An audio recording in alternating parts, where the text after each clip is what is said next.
Hello guys, আমি নিয়ে চলে এসেছি তোমাদের জন্য একটা নতুন ভিডিও। আজ আমরা যাব মা কামাখ্যা মায়ের মন্দির। প্রথমবার শিলিগুড়িতে মা কামাখ্যা মায়ের মন্দিরে দর্শন করার জন্য তোমরা প্রস্তুত থাকো। যারা যাওনি তাদের জন্য বলছি, আশীগড় থেকে সোজা নরসময়ের সোজা নেপালি বস্তি ব্রিজ, এই যে সায়নদী ব্রিজ সবাই চিনো।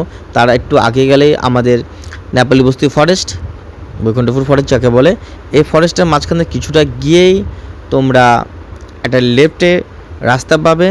লেফট রাস্তা সোজা যাবে, কিছুটা গিয়ে এই যে দেখতে পাচ্ছ সামনে মোড়টা, 3 রাস্তা মোড়।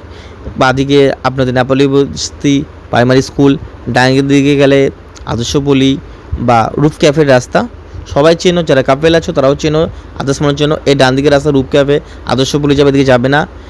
এই যে বাঁদিকে তোমরা দেখতে পাচ্ছ মাঠটা, বাঁদিকেগুলি যাবে না। এই যে সোজাসুজি রাস্তা যেটা লেখা আছে ফালাবাড়ি মা কামাখ্যা মায়ের মন্দির, অবশ্যই এটা ফালাবাড়ি মা কামাখ্যা মায়ের মন্দির। এই রাস্তা সোজা একদম যাবে, যে ব্যানার দেখলে ব্যানার সোজা আগে কিছুটা বাঁ দিকে ঢুকে ডান দিকে দেখবে একটা বড় একটা জায়গা রাস্তা। এখানে আমি মেলার সময় গিয়েছিলাম, তো প্রচুর জাম ছিল, আমাকে সাইডেই গাড়িটা পার্ক করতে হয়েছে। কি করব, কিছু করার ছিল না, কারণ গাড়িটা আগে নিয়ে যেতে দিচ্ছিল না। তো আমি কিছুটা দূর গিয়ে একটা গাড়ি রাখার জন্য একটা ভালো একটা স্ট্যান্ড খুঁজলাম। স্ট্যান্ড খুঁজে আমি গাড়িটাকে পার্ক করলাম। কি করব, করতে হবে, সবাই আগে আটকে রেখেছিল যাওয়ার জন্য না। তো স্ট্যান্ড করার পরে আমি কিছুটা দূর হেঁটে হেঁটে যাচ্ছি, ওই রাস্তা সোজা গিয়ে দেখছি এটা মেলা বসছে। অবশ্য ফার্স্ট টাইম আমি গিয়েছি এবার, আমি জাস্ট মন্দির দেখার জন্য গেছিলাম, বাট ফার্স্ট টাইম থেকে মেলাও বসছে ওখানে। 3 দিন মেলা ছিল এখানে। ছোট বাচ্চাদের জন্য, কচিকাদের জন্য যথেষ্ট পরিমাণ ছিল, মেয়েদের জন্য ভালোই দোকান ছিল, খাওয়ার দোকান ছিল, টু জেড সব কিছু মেলা যেরকম বসে। জাস্ট নাগরদোলনা, ব্রেক ড্যান্স এসব বাদ দিয়ে বাকি সব কিছু ছিল। এই যে দোকানটা দেখুন, বাচ্চাদের খেলার জিনিস, এই যে আইসক্রিমের দোকান, এই যে বাচ্চাদের খেলা সব কিছু জিনিস ছিল। ফুচকার দোকান, চাটের দোকান, ভাজা বড়ি, এনিথিং যা লাগে সব কিছু দোকান ছিল। আমরা তারপরে কিছুটা এগিয়ে গিয়ে মন্দিরে ঢোকার, এখন দর্শন করবো মায়ের দর্শন, সেজন্য কিছুটা এগিয়ে গেলাম। কিন্তু এগিয়ে যাওয়ার পরে দেখলাম প্রচুর ভিড়, এত ভিড় বলার বাইরে। তো কি করব, ছটপট একটু টাইম নিয়ে আমি ফার্স্ট দেখে দিচ্ছি লেখা আছে ঠিক আছে, এই যে লেখা আমাদের মা কামাখ্যা মায়ের মন্দির মহাবিদ্যা, ঠিক আছে। এখানে লেখা আছে ফালাবাড়ির 10 বিংশ মা কামাখ্যা মায়ের মন্দির, ঠিক আছে। ভিতরে ঢোকার পরে আমি একটা তুলসী মন্দির দেখতে পেলাম, সবাই পুজো দিচ্ছিলো, অর্চনা করছিলো। তো ভাবলাম ফার্স্ট এটার থেকে শুরু করি। এটার থেকে শুরু করার পরে আমরা ঢুকে গেছিলাম মায়ের মন্দিরে। তো প্রত্যেকটা মাকে তোমরা ভালো করে দর্শন করো, যারা বাড়িতে আছো দর্শন করো। এটা আমাদের মন্দির মহারাজ সবাই সবার মনে আশা পূরণ করার জন্য এখানে বলছিল। আমিও গিয়েছিলাম, আমিও বলছিলাম, এবং আমার আশেপাশে প্রচুর মানুষ ছিল, খুব ভিড় ছিল ওই দিন, লাস্ট দিন ছিল, তার মধ্যে চান্স পাচ্ছিলাম না। এটা আমাদের মহাদেব, তার মাথায় জলাভিষেক করা হচ্ছে, সবসময় হয়।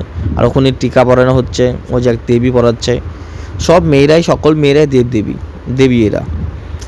এই জন্য কোনো মন্দিরে কোনো সময় মেয়ে পুরোহিত হয় না, ছেলেই পুরোহিত হয়, কেন ওরা দেবী হয়।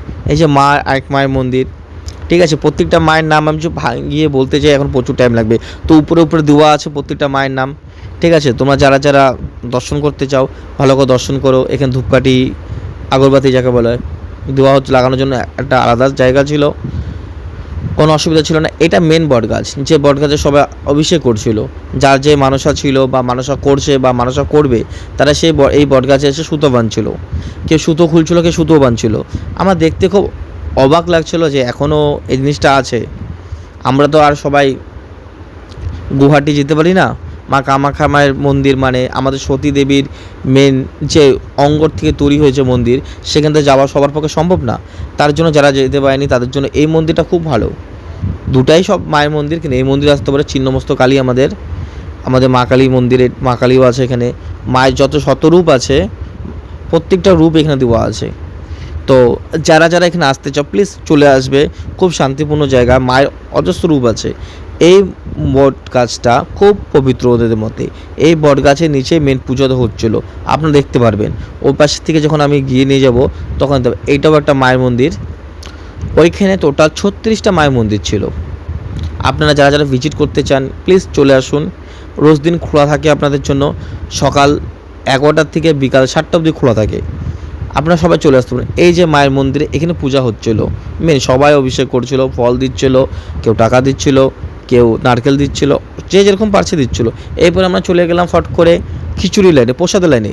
বাট 1.5 ঘন্টা 2 ঘন্টা দাঁড়ানোর পরে এত ভিড় দেখে অবাক। তারপরে কি বললো যে এখন দেওয়া হবে না, 3 ঘন্টা পর থেকে দেওয়া হবে। আমরা গিয়েছিলাম সকাল 11টায়, 5টার সময় দিবে, 2টা থেকে 3 ঘন্টা বসে তারপরে আসছি।